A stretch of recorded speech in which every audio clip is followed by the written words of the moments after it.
लोक चेष्टा करतात, अपमान करतात, निंदा करतात म्हणून घाबरला. अरे वेड्या, जर संत तुकाराम महाराजांच्या वाट्याला चेष्टा, निंदा, अपमान आला नसता तर तुकाराम महाराज जगद्गुरु झाले असते का? जर कर्णाचा अपमान द्रौपदीने केला नसता तर त्यानं सुद्धा कुरुक्षेत्र हदरवलं असतं का? चेष्टा, निंदा, अपमान कुणाच्या वाट्याला येतो? तो येतो फक्त सामर्थ्यवान माणसाच्या वाट्यालाच. म्हणून या सगळ्या गोष्टी सोड आणि प्रयत्न करत राहा. तुझ्या कामाची दखल लोकांनी घेतली नाही तरी चालेल, पण वेळ जरूर. Download ShareChat.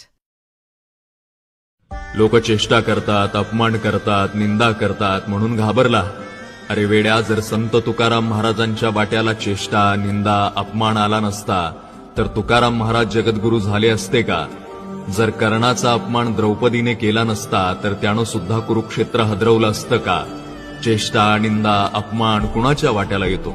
तो येतो फक्त सामर्थ्यवान माणसाच्या वाट्यालाच. म्हणून या सगळ्या गोष्टी सोड आणि प्रयत्न करत राहा.